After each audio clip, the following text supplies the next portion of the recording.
Jasmine Carter stared at the flight attendant in disbelief, her twin daughters clinging to her sides. "Your first-class tickets seem questionable," the woman whispered. Behind her, a white businessman smirked.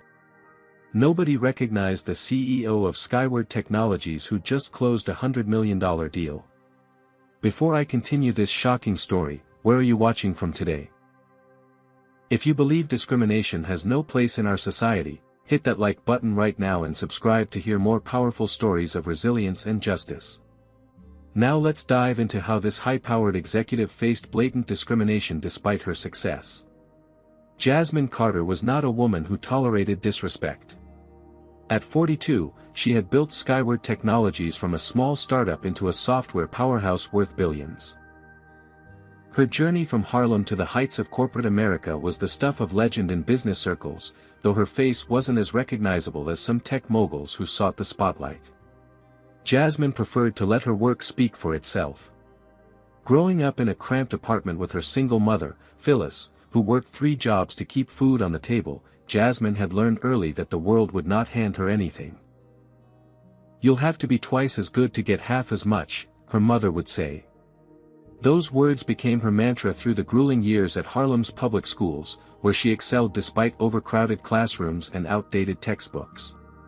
Her brilliance with computers earned her a full scholarship to MIT, where she was often the only black woman in her advanced programming classes.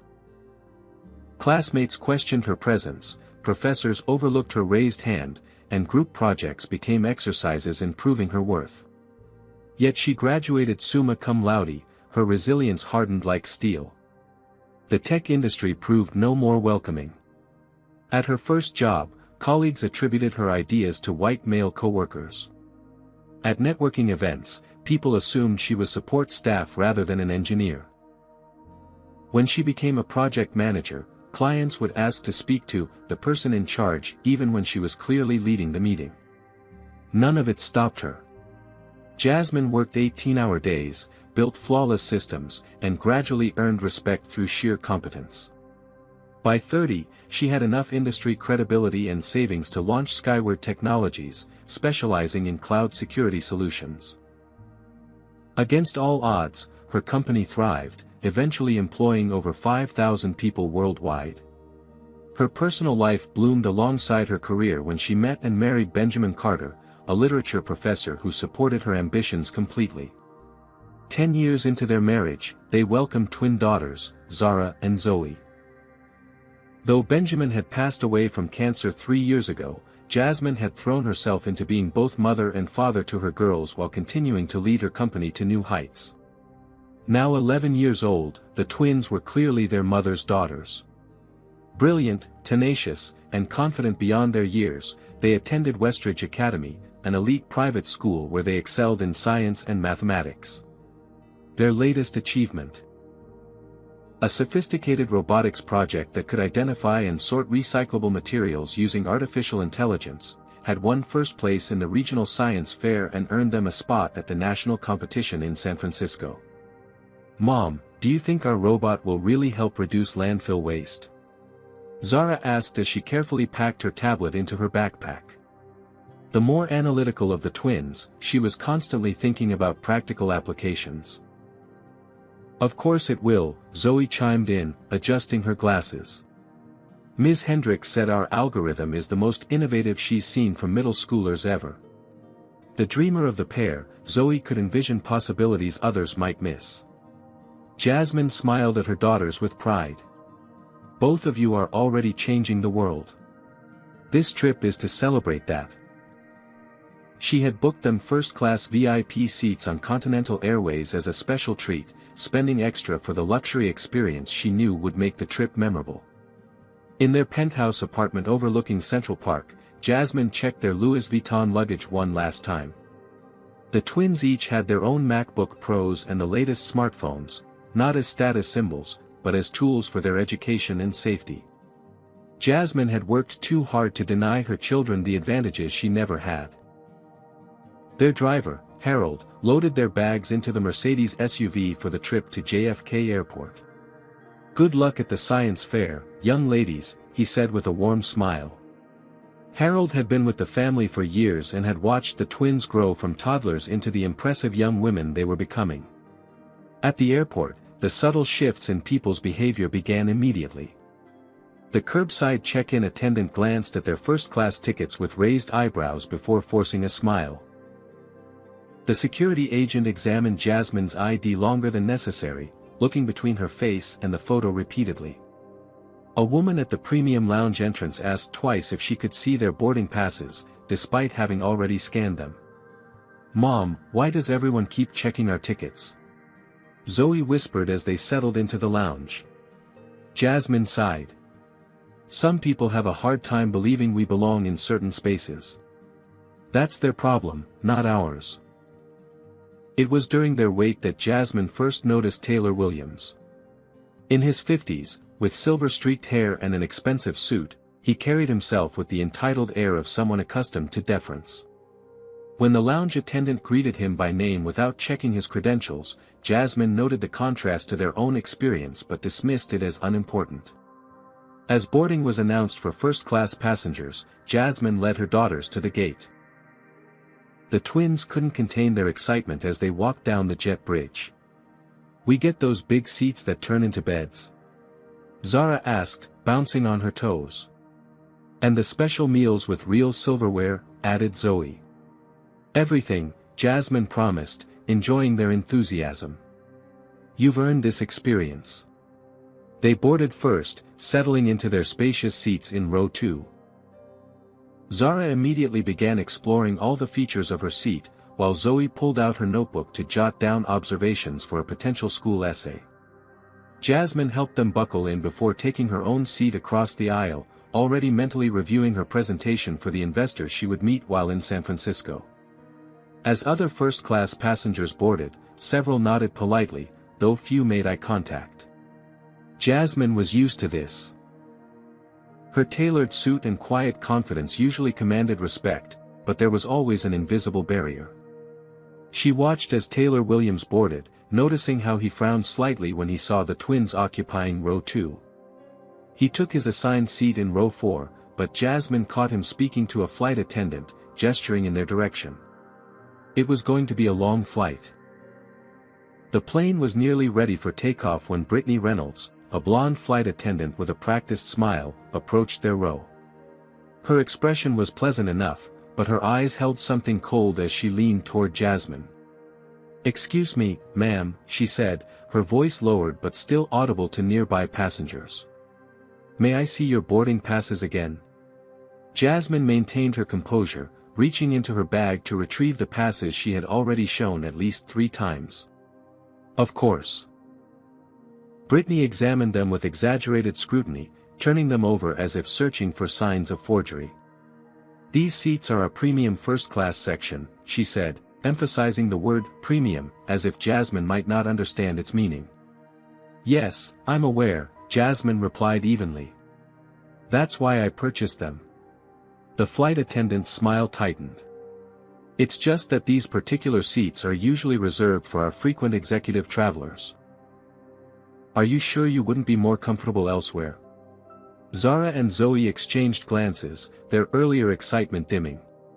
Jasmine felt a familiar heat rising in her chest, the anger she had learned to control through countless similar interactions. "We're quite comfortable right here, in the seats assigned to us," she stated firmly. Before Brittany could respond, Taylor Williams appeared beside her, his imposing frame looming over Jasmine and the twins. "Excuse me, but there seems to be a misunderstanding. I was promised an upgrade to these specific seats." Brittany's demeanor transformed instantly. "Mr. Williams. I'm so sorry for the confusion. Let me sort this out for you right away." She turned back to Jasmine, no longer bothering with the pretense of a smile. "Ma'am, we need to accommodate Mr. Williams, who's one of our Diamond Elite members. We can move you and your children to our economy comfort section." The way she hesitated before saying children made it clear she was choosing her words carefully in public. Jasmine sat straighter, her voice calm but firm. "No, that won't be necessary. We have assigned seats that I paid for in advance." Mr. Williams has his own assigned seat, according to his boarding pass. There's no confusion to sort out. Taylor Williams scoffed. Look, I'm sure economy will be fine for you. I have an important business meeting immediately after landing and need to be well rested. As do I, Jasmine replied, meeting his gaze directly. And my daughters are presenting at the National Science Fair tomorrow. We'll be keeping our seats. Several nearby passengers were now openly watching the interaction. Some appeared uncomfortable, while others seemed almost entertained by the drama unfolding. Brittany's voice took on an edge. Ma'am, we try to be accommodating to all our passengers, but Mr. Williams is a long-standing executive member. And I'm a paying customer who purchased these specific seats, Jasmine countered. What you're suggesting isn't accommodation, it's discrimination. The word hung in the air like a thunderclap. A few passengers shifted uncomfortably in their seats. Brittany's face flushed red. I'm going to have to ask you to lower your voice. No one is discriminating against you. Zoe, always sensitive to tension, reached for her sister's hand across the aisle. Zara squeezed it, her young face reflecting confusion and hurt. Mom. Zara whispered. Why do we have to move? Did we do something wrong? No, sweetheart. We're not moving, Jasmine assured her, though her heart ached at having her children witness this. The standoff was interrupted by the arrival of Marcus Green, the head flight attendant, a man in his 40s with a stern expression. Brittany immediately pulled him aside, whispering urgently while gesturing toward the Carters. Marcus approached with an air of authority. What seems to be the problem here? Before Jasmine could speak, Brittany jumped in. These passengers are refusing to accommodate Mr. Williams' upgrade request, and they're becoming confrontational. Jasmine took a deep breath. That's not accurate. We have assigned seats that we paid for. There was no upgrade notification, and we're not obligated to give up our seats because someone else wants them. Marcus glanced at Taylor Williams, who stood with arms crossed, exuding impatience and privilege. Then he looked at Jasmine and the twins, his expression calculating. Ma'am, could I see some identification along with your boarding passes? You didn't ask Mr. Williams for identification, Jasmine pointed out. I know Mr. Williams, Marcus replied dismissively. Standard procedure for resolving seating disputes. Jasmine produced her ID along with the boarding passes again, aware that several passengers were now recording the interaction on their phones. The absurdity wasn't lost on her, a successful CEO being asked to prove she belonged in first class while her young daughters watched. Marcus examined her ID with the same unwarranted suspicion Brittany had shown. Jasmine Carter, he read aloud, giving no indication he recognized the name of one of the most successful black women in tech. Yes, Jasmine Carter, CEO of Skyward Technologies, she confirmed, not out of vanity but necessity. These are my daughters, and these are our assigned seats. This is becoming harassment. A middle-aged white woman across the aisle glanced up from her magazine. For heaven's sake, just let them sit where they're ticketed. This is ridiculous. Marcus ignored her, addressing Jasmine instead. There's no need to make accusations. We're simply trying to resolve a seating issue. There is no seating issue, Jasmine insisted. The issue is that you're asking us to give up seats we paid for because that man wants them, and you're not even attempting to hide the fact that you're treating us differently. The tension in the cabin was palpable now. Other first-class passengers were whispering among themselves.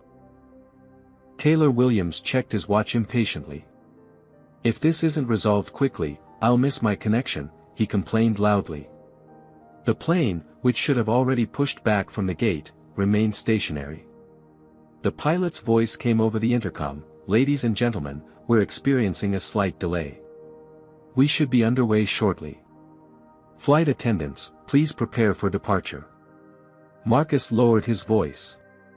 "Ma'am, I'm going to have to ask you to cooperate. We can make this easy, or we can make it difficult." Jasmine met his gaze unflinchingly. I'm not the one making this difficult. We are seated in our assigned seats with valid tickets. Any difficulty is coming from your staff's insistence that we move to accommodate another passenger, which you have no right to demand. Zoe's eyes had filled with tears, and Zara looked angry and confused. Jasmine's heart broke for them. This was supposed to be a special trip, a celebration of their achievement, not another lesson in how the world would sometimes treat them unfairly because of their skin color. The standoff continued, with Marcus now suggesting that, for the comfort of everyone involved, the Carters might prefer to take another flight altogether. The implied threat was clear: cooperate or be removed. It was a defining moment, one that would alter the course of not just their trip, but their understanding of justice itself. This is your final opportunity to cooperate before I'm forced to take further action, Marcus stated, his voice low but threatening. The other passengers in first class had fallen silent, the atmosphere thick with tension. Jasmine felt a storm of emotions: rage at the injustice, fear for how this would affect her daughters, and calculation about the best way to protect them while standing her ground. Years of navigating corporate boardrooms as the only black woman present had taught her to control her reactions, to never give antagonists the satisfaction of seeing her lose composure. What further action would that be? She asked calmly. Removing a family from a flight because they refused to give up seats they legally purchased? How do you think that will look, especially with so many passengers recording this interaction? She nodded toward the multiple phones raised around them. Marcus's expression flickered with uncertainty before hardening again.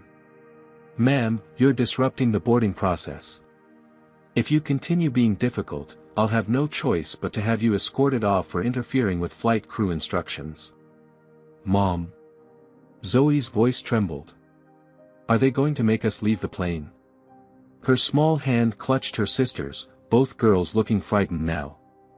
The injustice of the situation burned in Jasmine's chest. This trip was meant to celebrate her daughter's brilliance, not teach them that no matter how much they achieved, some would still see their skin color first and their humanity second. It's going to be all right, she assured them, though she wasn't certain it would be. From 3 rows back, a voice cut through the tension. This is absolutely ridiculous. They have their assigned seats. Leave them alone. The speaker was Vanessa Pearson, a stylishly dressed white woman in her 60s. She stood up, addressing Marcus directly. I've been flying first class for 30 years, and I've never seen such blatant harassment of legitimate passengers. It's embarrassing to watch. Marcus seemed taken aback by this unexpected alliance. Ma'am, please return to your seat. This doesn't concern you. It concerns everyone when you're delaying an entire flight to bully a mother and her children, Vanessa retorted. Several other passengers murmured in agreement. Taylor Williams scoffed loudly.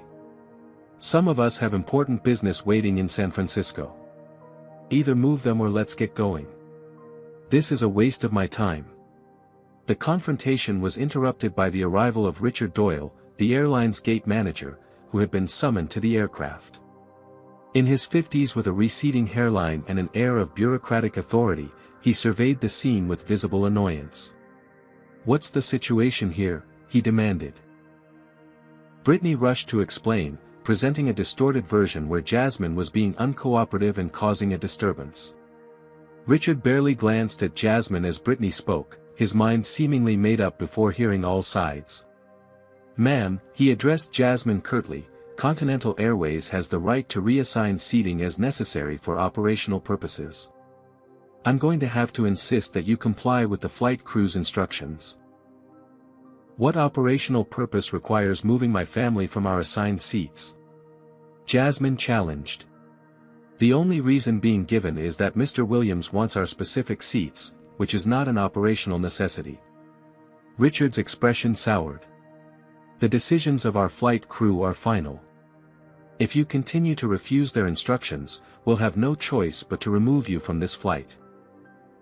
While maintaining her outward composure, Jasmine discreetly sent a text to Elaine Washington, Skyward's general counsel, being discriminated against on Continental Flight 1382 at JFK.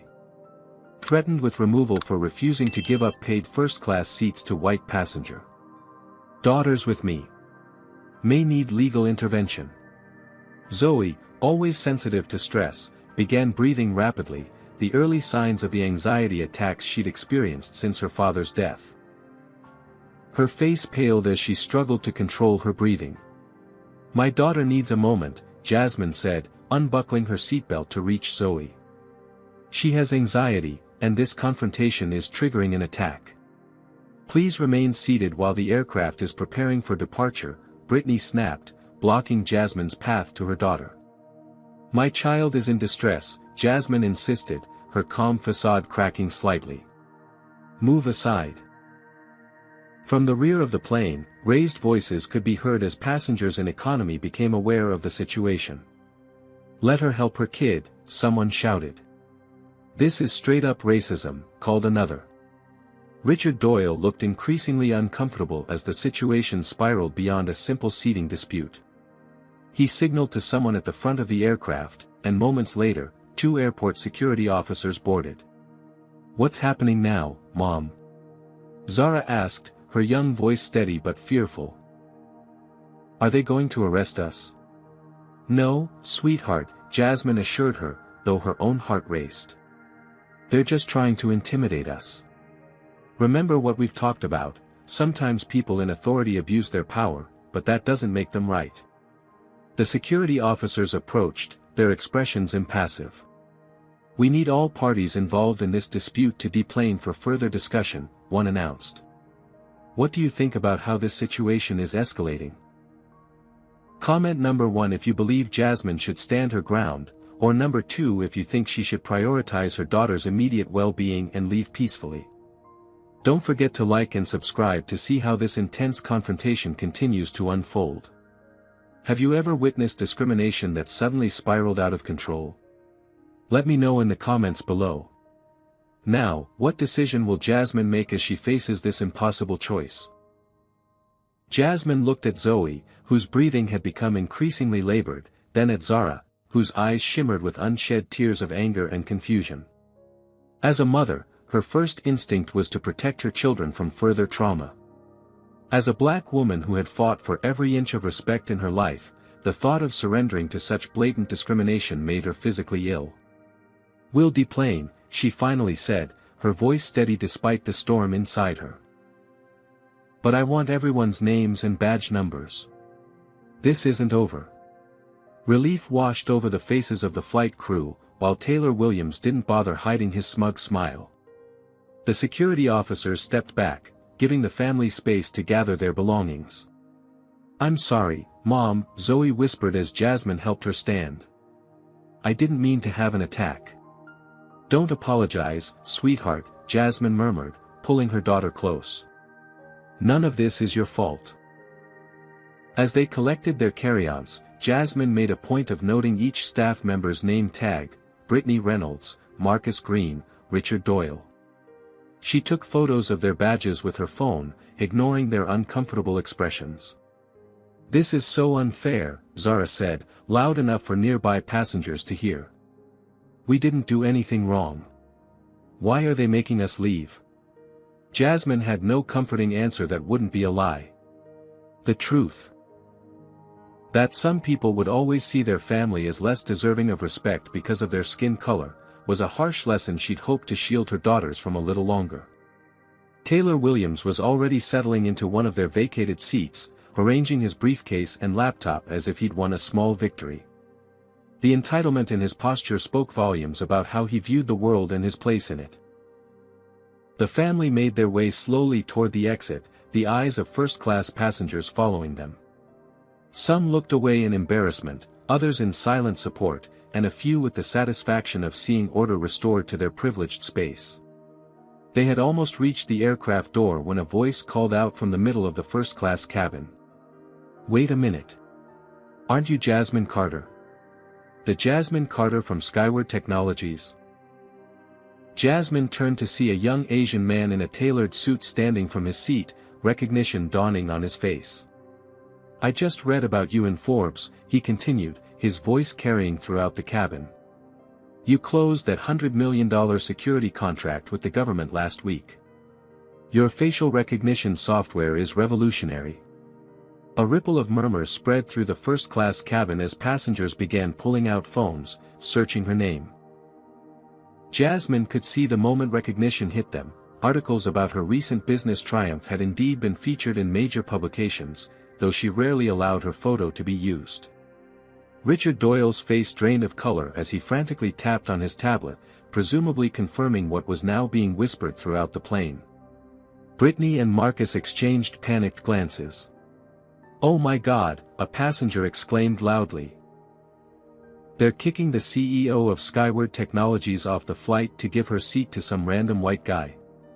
The dynamic shifted instantly. Vanessa Pearson stood again, her expression thunderous.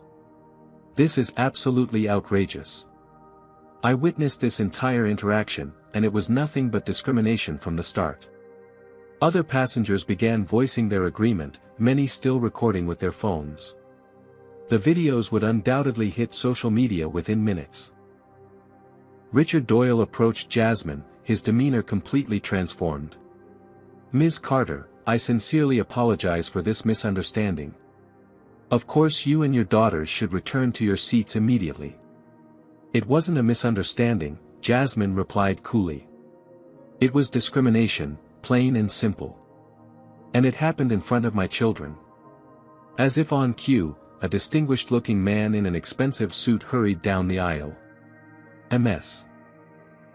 Carter, I'm Victor Alvarez, Senior Vice President of Customer Experience for Continental Airways.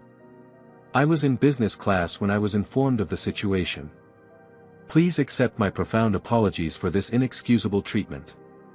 The contrast between how she was being addressed now versus minutes ago was stark. Jasmine felt a familiar weariness, the knowledge that her humanity was recognized only after her status was established.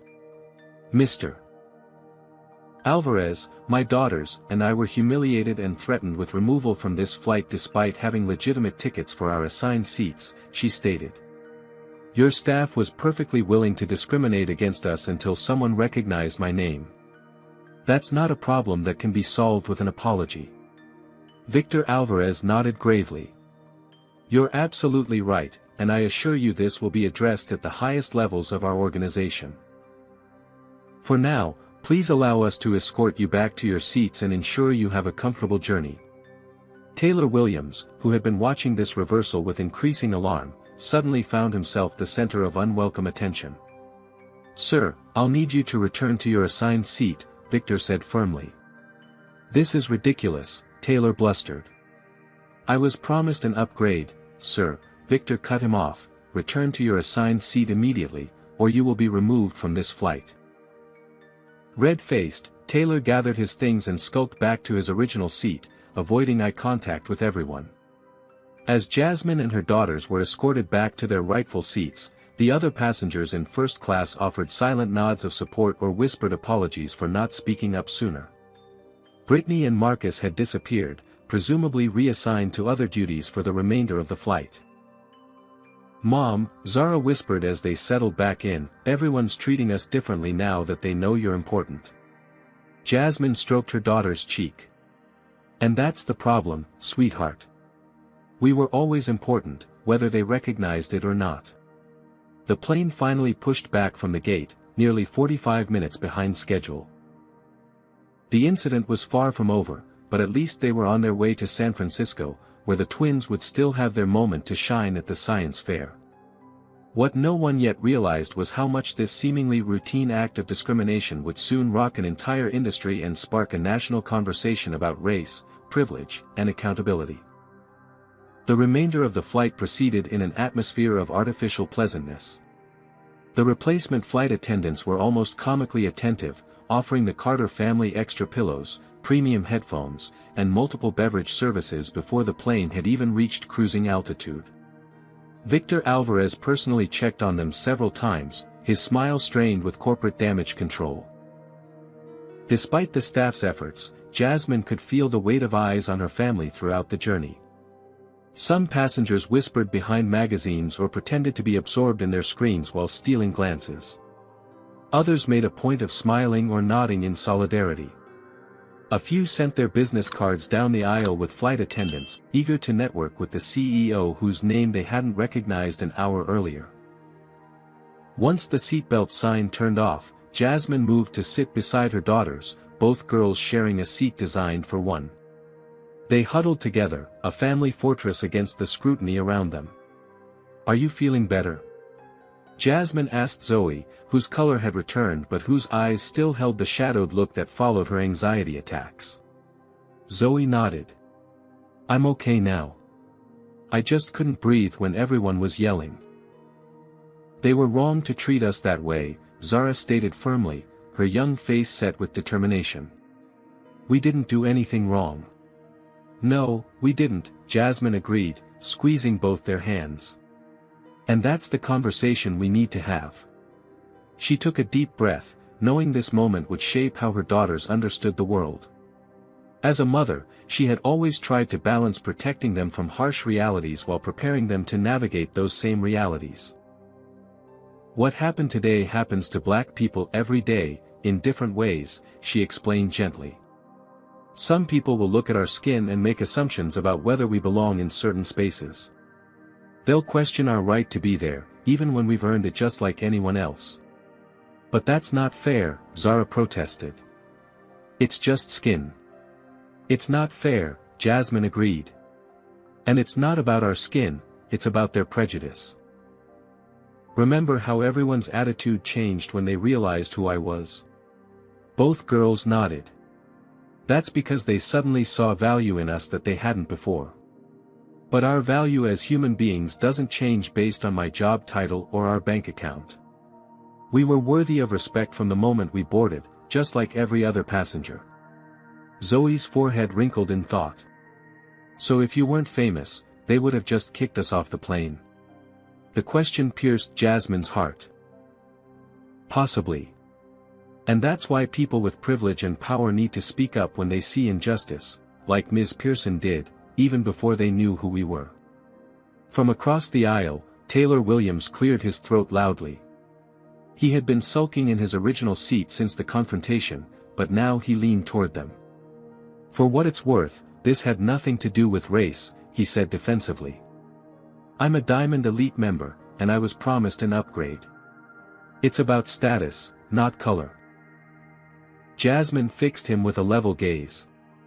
"Mr. Williams, did you see them question any other passenger's right to be in first class?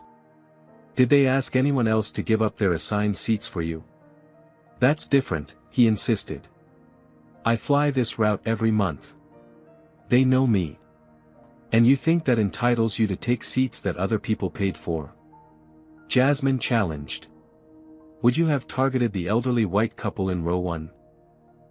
Or was it just the black family that seemed like an easy target?"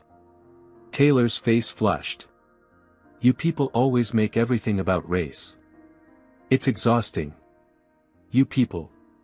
Jasmine repeated, her voice dangerously quiet. Several nearby passengers inhaled sharply. Realizing his mistake, Taylor backpedaled. "I meant passengers who complain. Everyone wants to be a victim these days. My daughters and I aren't victims, Mr. Williams. We're witnesses. And there's a significant difference." Jasmine turned away from him, ending the conversation. Throughout the flight, Jasmine alternated between comforting her daughters and drafting a detailed account of the incident on her tablet. She noted every interaction, every word spoken, every staff member involved. Years of documenting microaggressions and outright discrimination in corporate America had made her meticulous about preserving evidence. Meanwhile, the videos had already hit social media. Jasmine's phone buzzed repeatedly with notifications as her senior staff at Skyward Technologies alerted her to the growing online reaction. Hashtags like #FlyingWhileBlack and #SkywardCEO were trending. The airline's social media accounts were being flooded with angry comments from the public. By the time they began their descent into San Francisco, Continental Airways' corporate communications team had issued a bland statement. Continental Airways is aware of an incident involving seating arrangements on Flight 1382. We take allegations of discrimination seriously and are investigating the matter. We are committed to treating all passengers with respect and dignity. The twins tried to refocus on their presentation for tomorrow's science fair, reviewing notes and discussing last-minute adjustments to their recycling robot. Jasmine marveled at their resilience. A quality they would need in a world that wouldn't always recognize their brilliance at first glance. As they prepared for landing, Vanessa Pearson stopped by their row. "I want to apologize for not speaking up sooner," she said. "I saw what was happening from the beginning, and I should have said something immediately." "Thank you for speaking up at all," Jasmine replied. "Many never do." Vanessa handed Jasmine her business card. "I sit on the board of several companies. If there's anything I can do to support you in addressing this, please let me know. This kind of treatment is unacceptable." The plane touched down at San Francisco International Airport just after noon local time. As they taxied to the gate, the pilot made an announcement: "Ladies and gentlemen, we apologize for our delayed departure from New York. We'll be arriving at Gate 36, where representatives from Continental Airways management will be meeting the flight." Jasmine wasn't surprised when Victor Alvarez informed them that the airline's regional director would like to speak with them privately upon deplaning. She was, however, surprised to see several journalists with cameras waiting in the terminal as they exited the jet bridge. "Ms. Carter, can you comment on the alleged discrimination you faced on today's flight? Were you asked to give up your seats because you're black? How do your daughters feel about what happened?" Victor attempted to shield them from the press. "Ms. Carter and her family have had a long journey. This is not the appropriate time or place." "It's all right," Jasmine interrupted, standing tall beside her daughters. "The appropriate time to discuss discrimination is always now. The appropriate place is everywhere it occurs." As cameras flashed and microphones extended toward them, Jasmine knew that what had begun as a celebratory trip had transformed into something much larger. A teachable moment not just for her daughters, but potentially for an entire industry that too often overlooked the dignity of passengers of color. The twins stood on either side of her, their young shoulders straight, their expressions solemn but unafraid. In that moment, Jasmine felt a fierce pride cutting through her anger and fatigue. Whatever came next, they would face it together, with the same resilience that had carried their family for generations. By evening, the incident aboard Continental Airways Flight 1382 had exploded across every major news outlet and social media platform. Jasmine had expected some coverage but was unprepared for the sheer magnitude of public reaction. Video clips filmed by passengers showed Brittany Reynolds' dismissive tone, Marcus Green's intimidation tactics, and Taylor Williams' entitled demands. Even more powerful were the recordings of 11-year-old Zoe's anxiety attack and Zara's confused questions about why they were being forced to leave. In their hotel suite, the twins tried to focus on preparing for tomorrow's science fair while Jasmine fielded an endless stream of calls from journalists, corporate partners, and her executive team back in New York. "Zara, can you adjust the sensitivity on the optical sensor?" Zoe asked, tinkering with their recycling robot. "I think it's missing some of the clear plastics." Zara nodded, though her attention kept drifting to her mother's tense phone conversations. Both girls were trying to maintain normalcy in the eye of a media hurricane. "Daniel, I need you to handle the press inquiries," Jasmine instructed her head of public relations during a conference call with her senior staff. "Direct statements only from me. The girls are off limits, absolutely no interviews with them." "The story's already trending nationwide," Daniel Hayes replied. "CNN, MSNBC, and Fox have all reached out. They're framing it as, Black female CEO faces discrimination despite success." Continental's stock dropped 3 points this afternoon. "I don't care about their stock price," Jasmine said firmly. "This isn't about corporate warfare. It's about basic human dignity and accountability." After ending the call, Jasmine checked social media briefly, then wished she hadn't. While many comments expressed outrage and support, others questioned her account or suggested she had overreacted. Some even claimed she had orchestrated the incident for publicity. The familiar pattern of victim blaming was exhausting to witness. Continental Airways had issued an updated statement that afternoon. "We are deeply concerned about the incident on Flight 1382 and have launched a full investigation. The employees involved have been placed on administrative leave pending review." Continental Airways has zero tolerance for discrimination of any kind. "Too little, too late," Jasmine muttered, closing the browser. A gentle knock on the door interrupted her thoughts. Room service had arrived with dinner, which the twins fell upon hungrily despite the day's stress. Jasmine picked at her food, her appetite diminished by the mixture of anger and responsibility weighing on her. Her phone rang again, Gregory Bennett, the CEO of Continental Airways, calling personally. Jasmine stepped onto the balcony to take the call. "Ms. Carter, I want to express my sincere apologies for the inexcusable treatment you and your daughters experienced today," Bennett began, his voice carefully modulated. "I assure you that what happened doesn't reflect Continental's values or policies. With all due respect, Mr. Bennett, when multiple employees, from flight attendants to management, engage in the same discriminatory behavior, it absolutely reflects your company's culture," Jasmine replied. "This wasn't one rogue employee. This was systemic. We're taking this extremely seriously," Bennett insisted.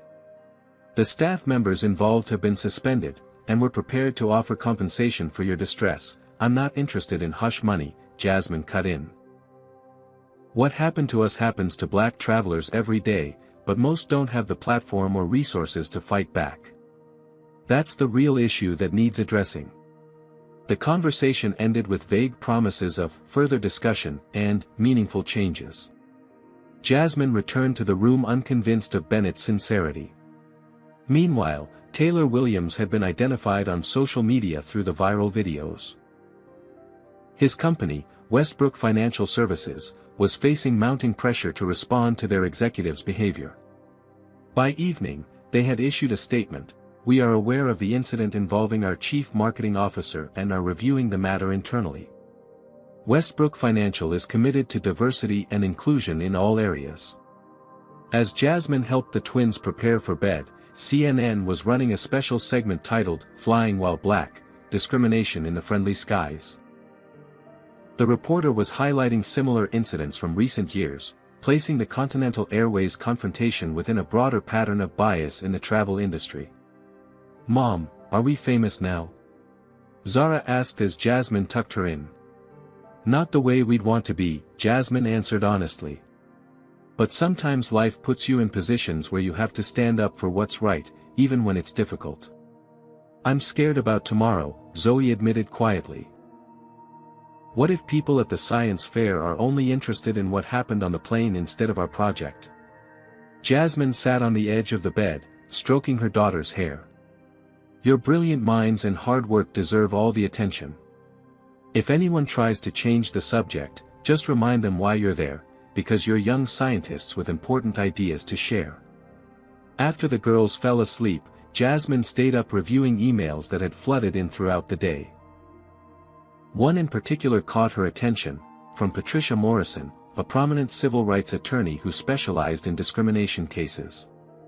"Ms. Carter," the email read, "while your experience today was deeply troubling, it presents an opportunity to demand real accountability from an industry with a long history of mistreating passengers of color. I've represented numerous clients in similar situations and would be honored to discuss how we might use this moment to create lasting change. This isn't just about one flight or one family, it's about breaking patterns that have persisted for too long." As she considered the attorney's words, Jasmine reflected on her own journey. Throughout her career, she had faced countless moments where she had to decide whether to accept discrimination quietly or challenge it openly. Each time she chose to fight, it came with costs: emotional energy, time, relationships, sometimes even opportunities. But each stand had also cleared a path, not just for herself but for others who would follow. Now her daughters were watching, learning how to navigate a world that wouldn't always welcome them despite their gifts. The example she set today would shape how they responded to injustice tomorrow.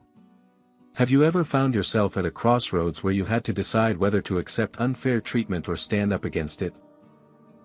Comment number 1 if you believe speaking out is always worth it, or number 2 if you think sometimes it's better to pick your battles. Like and subscribe if you want to see how Jasmine navigates this difficult situation. What would you do if your children were watching you face discrimination? Let me know in the comments below as we continue with Jasmine's powerful journey for justice. The morning of the National Science Fair dawned with unexpected complications. Jasmine's phone rang at 6:15 a.m., Gregory Bennett again, this time with a different tone. "Ms. Carter, I've consulted with our legal team, and they've advised me that public statements about ongoing investigations could be problematic. We hope you'll consider this before making any further comments to the press." The implied threat wasn't subtle. Jasmine's response was measured but firm. "Mr. Bennett, are you suggesting that I shouldn't speak truthfully about my family's experience? Because that sounds remarkably like intimidation." "Not at all," Bennett backpedaled. "We're simply concerned about mischaracterizations before our internal review is complete." There were dozens of witnesses and multiple videos, Jasmine reminded him. "I'm not concerned about mischaracterizations." After ending the call, Jasmine helped the twins prepare for their big day.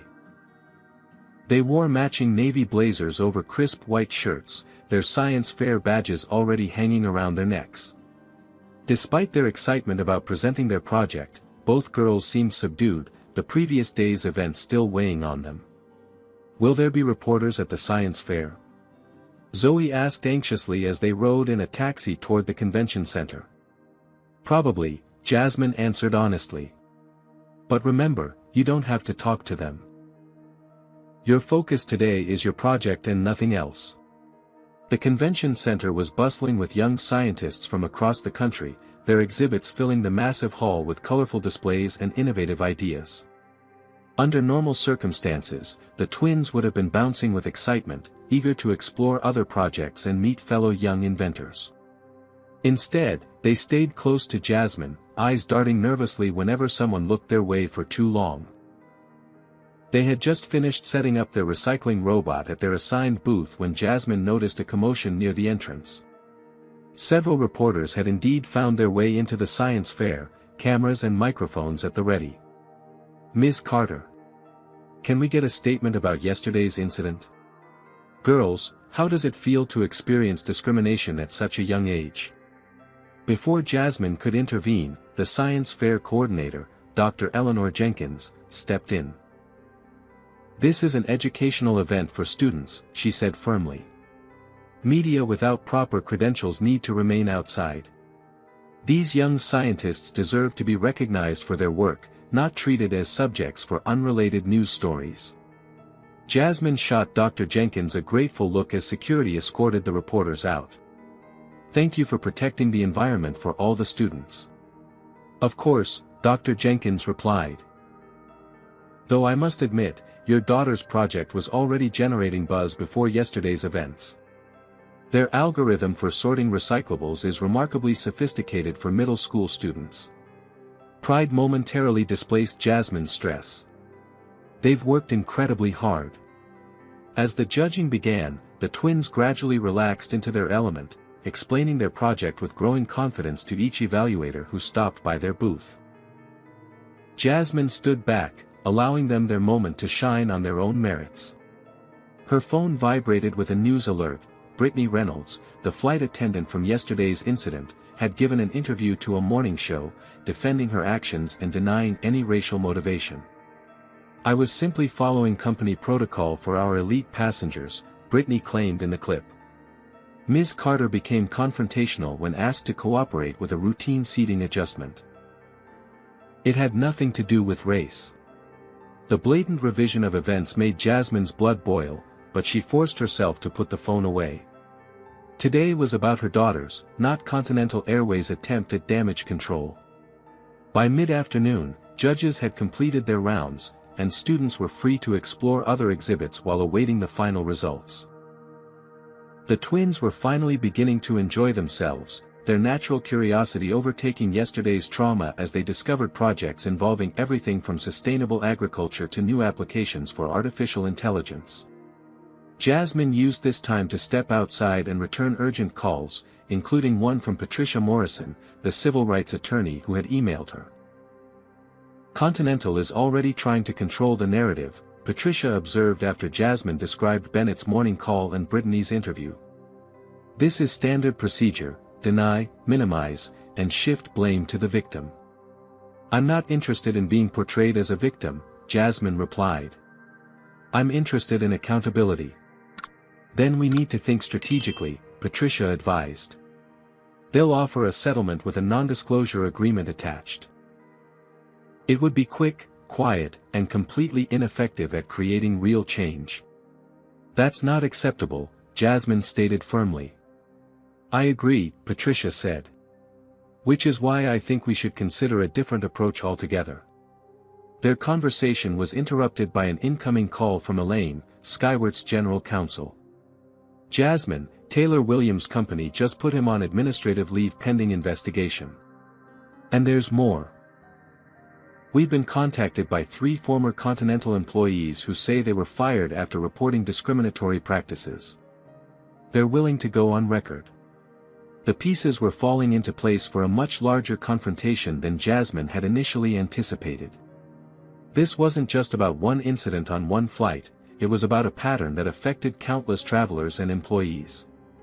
When she returned to the convention hall, Jasmine found a small crowd gathered around the twins' booth. For a moment, she feared the media had returned, but as she drew closer, she realized it was other students and parents, genuinely interested in the recycling robot that was efficiently sorting materials into appropriate bins. Zara spotted her first.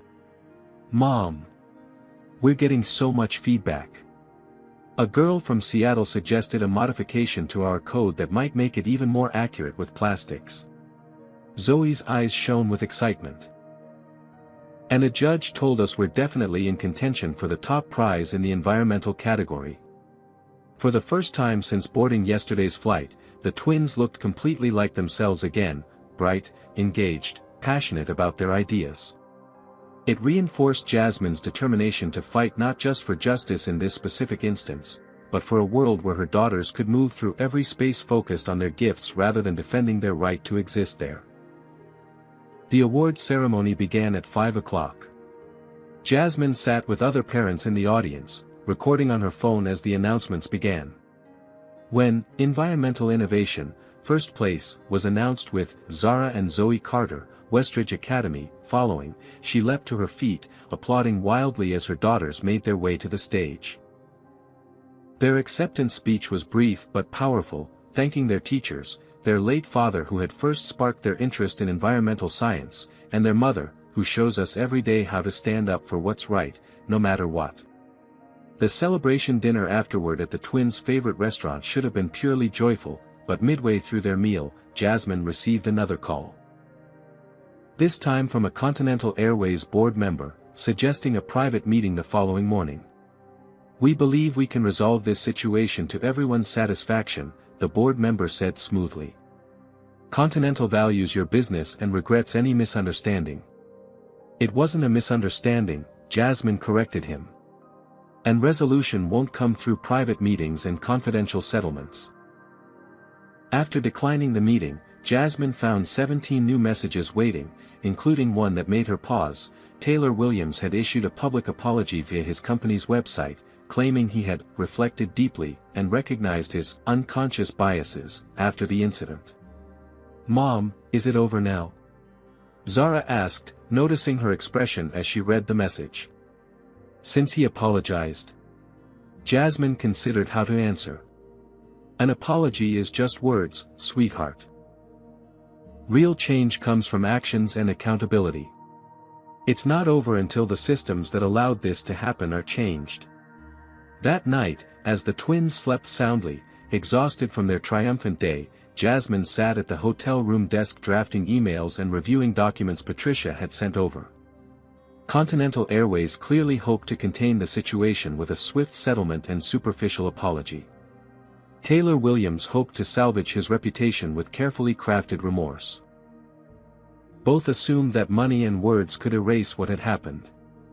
They were about to discover how wrong they were. Jasmine Carter hadn't built a billion-dollar company by accepting superficial solutions to fundamental problems.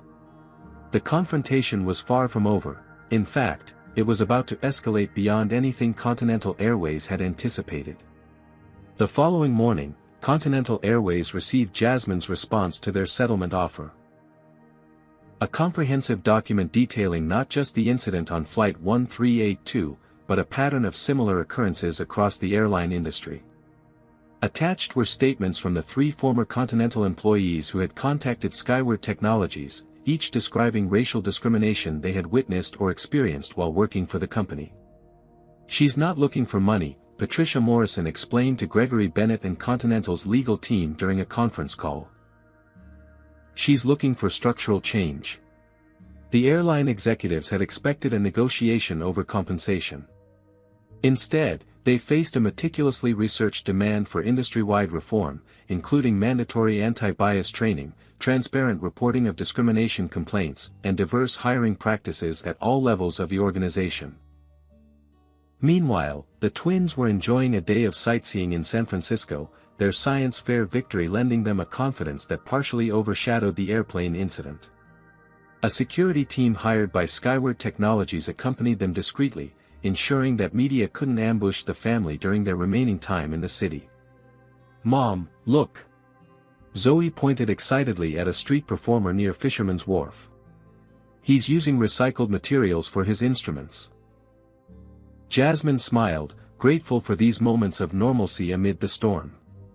Her phone buzzed with a text from Daniel Hayes, her PR director. Williams' company issued another statement. "He's been suspended without pay pending further investigation."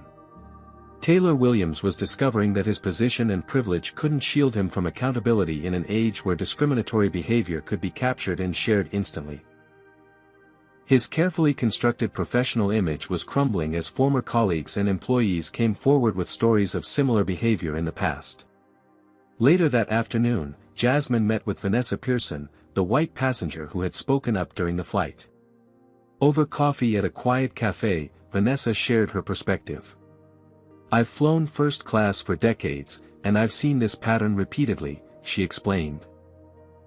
Black passengers questioned about their tickets, asked to move for white passengers' convenience, treated with suspicion by default. "I've been silent too many times, thinking it wasn't my place to intervene." "Why did you speak up this time?" Jasmine asked. Vanessa considered the question. "Honestly? Watching your daughter's faces. Children shouldn't have to witness that kind of treatment. It was like watching the light dim in their eyes, and I couldn't bear it." "Thank you for your courage," Jasmine said sincerely. "Having allies willing to use their privilege to challenge injustice makes a difference." "I'd like to do more," Vanessa offered. "I sit on several corporate boards, including one major hotel chain. If you're serious about industry-wide changes, my connections might be useful." By evening, Jasmine had assembled a coalition of unlikely allies.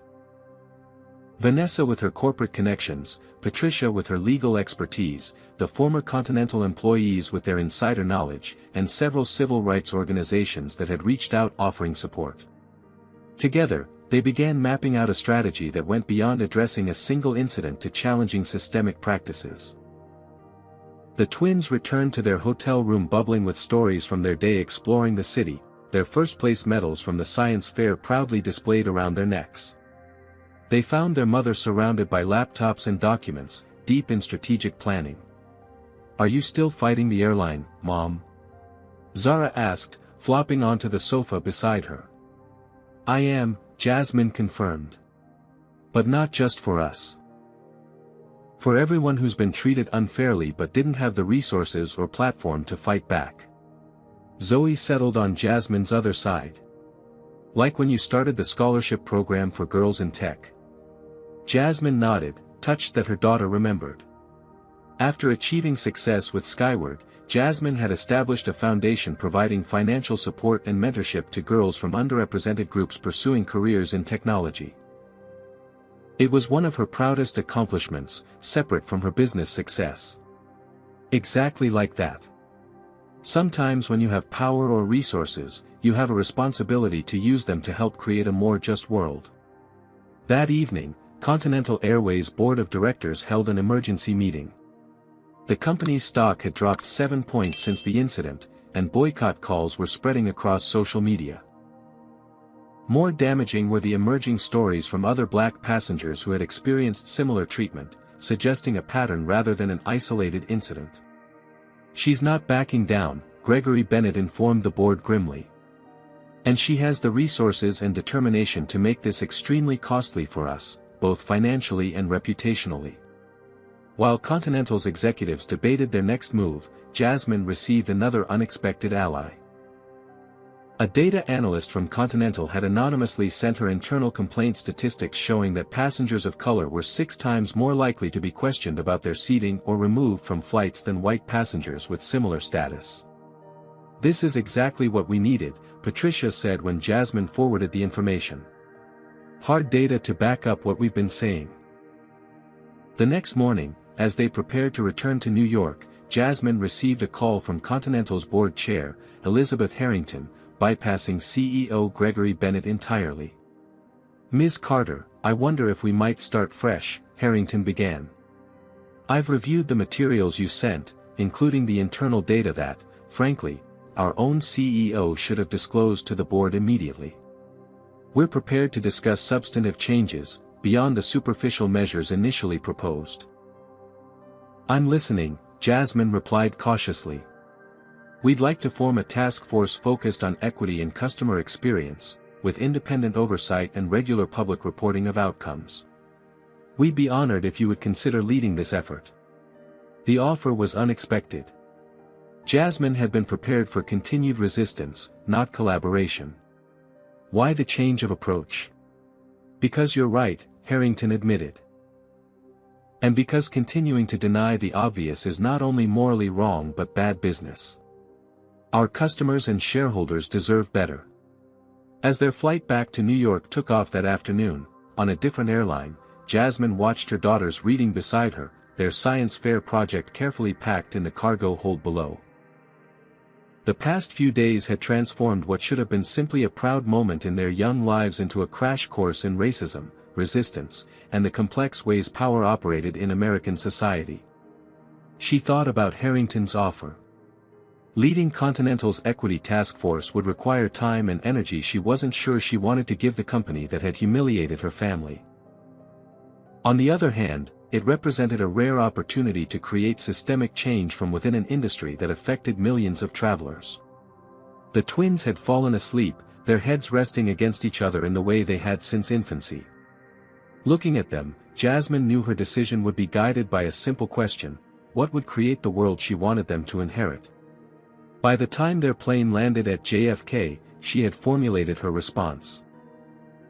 Not just to Continental Airways, but to all those watching how this story would end. It wasn't about punishment or vindication, but about transformation. The strategy was clear now, and tomorrow would be the day to set it in motion. 1 week after the incident on Flight 1382, Jasmine Carter stood at a podium in Skyward Technologies' Manhattan headquarters, cameras from every major news network broadcasting her words live across the nation. Beside her stood Zara and Zoe, Patricia Morrison, Vanessa Pearson, and representatives from 3 civil rights organizations. "What happened to my family last week was not unique or exceptional," Jasmine began, her voice steady and clear. "Every day, Black travelers and other people of color face similar treatment, questioned, displaced, humiliated, and sometimes removed from flights without cause. The difference in our case was that I had the resources and platform to ensure it didn't go unnoticed or unaddressed." She outlined the statistics the whistleblower had provided, showing the disproportionate scrutiny and mistreatment of passengers of color across Continental Airways operations. "Today, I'm announcing that I will not be pursuing financial damages against Continental Airways," she continued, causing visible surprise among the assembled reporters. "Instead, I've agreed to chair an independent equity and air travel commission that will work with Continental and, we hope, other airlines to implement measurable, transparent reforms. The Commission would have unprecedented access to internal data, the authority to recommend policy changes, and regular public reporting requirements. Continental Airways had agreed to fund the Commission while guaranteeing its independence. Additionally, Continental has committed to comprehensive anti-bias training for all customer-facing staff, revision of their passenger displacement policies to prevent discriminatory application, and the creation of a diverse executive advisory board to guide corporate culture changes. She paused, looking directly into the cameras. Money cannot repair the dignity stripped from passengers who are humiliated because of their race. Only structural change can prevent such incidents in the future. That's why I've chosen this path forward. Elizabeth Harrington, Continental's board chair, then approached the podium. We at Continental Airways acknowledge that what happened to the Carter family represents a failure not just of individual employees, but of our systems and culture. The changes announced today are just the beginning of our commitment to ensuring all passengers are treated with equal respect and dignity. She then made an announcement that sent shock waves through the industry. Effective immediately, Gregory Bennett has stepped down as CEO of Continental Airways. Our board is conducting a search for new leadership committed to the values of equity and inclusion at all levels of our organization. The press conference continued with the revelation that Brittany Reynolds, Marcus Green, and Richard Doyle had all been terminated following the company's investigation. Taylor Williams had also been fired from Westbrook Financial Services after their internal review confirmed a pattern of discriminatory behavior that extended beyond the airplane incident. When the formal announcements concluded, a reporter asked Jasmine how her daughters were coping with the aftermath of such a public ordeal. Jasmine glanced at the twins, silently asking permission before answering. Both girls nodded. "They've shown extraordinary resilience," Jasmine replied.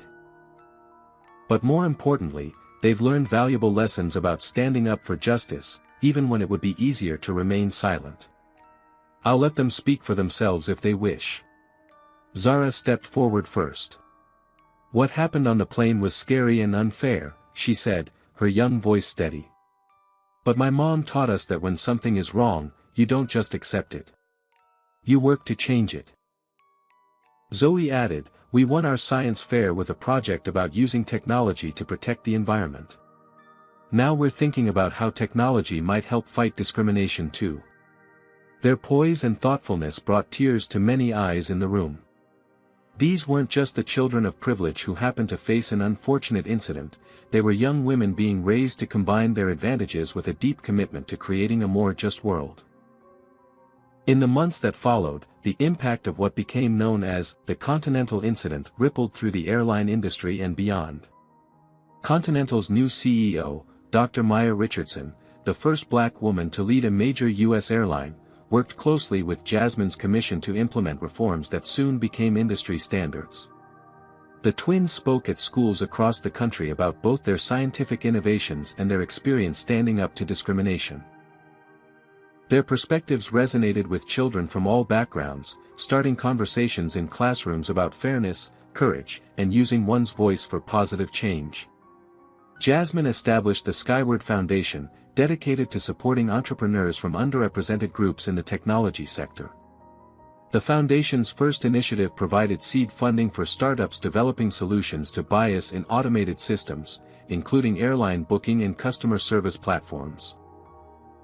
6 months after the incident, the Carter family boarded another Continental Airways flight, this time to visit colleges Jasmine was considering for a new Skyward Technologies office.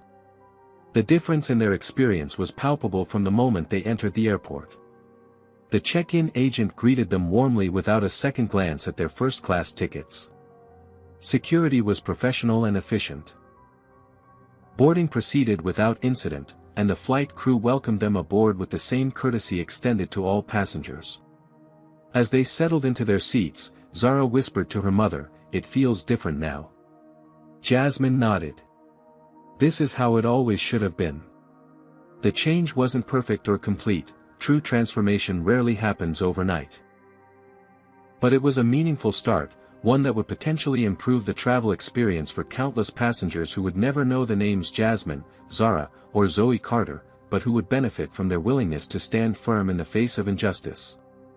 As their plane soared above the clouds, Jasmine thought about her mother's words that had guided her through decades of breaking barriers: "You'll have to be twice as good to get half as much." The world was slowly changing, though not quickly enough. Perhaps her daughters would live to see a time when excellence alone would be sufficient, regardless of the color of their skin. Until then, she would continue using her voice, her resources, and her influence to challenge the systems that perpetuated inequality. Not just for her children, but for all those who deserve to move through the world with dignity and respect. This powerful story reminds us that discrimination occurs not just in obvious ways, but in everyday spaces where power and privilege operate invisibly. Jasmine's experience shows that even success, wealth, and status cannot fully shield people of color from racism. Yet the resolution teaches us something vital: meaningful change requires more than individual consequences or financial settlements. True transformation demands systemic approaches that address root causes. When Jasmine chose structural reform over personal compensation, she recognized that justice isn't just about punishing wrongdoers, it's about creating systems that prevent future harm. Her decision to lead the Equity Commission represents the difference between treating symptoms and curing the disease. The twins' journey illustrates how children learn to navigate injustice. Rather than shielding them completely, Jasmine balanced protection with preparation, helping them understand discrimination while maintaining their dignity and confidence. Most importantly, she showed them how to transform painful experiences into positive change. Perhaps the most powerful lesson comes from Vanessa Pearson, whose intervention reminds us that addressing racism isn't solely the responsibility of those who experience it. Allies who use their privilege to challenge discrimination can be powerful catalysts for justice. What situations have you witnessed where someone faced discrimination? Would you have the courage to speak up like Vanessa did? Comment below with your experiences or thoughts on how we can all become better allies in the fight against racism. If this story moved you, please hit that like button and subscribe for more powerful racism stories that illuminate the ongoing struggle for equality. Share this video with someone who needs to hear this message about standing up against injustice. Thank you for joining me on this journey of reflection and growth. Remember, creating a more just world begins with recognizing inequality when we see it and having the courage to take action, no matter how small. Until next time, keep standing up for what's right.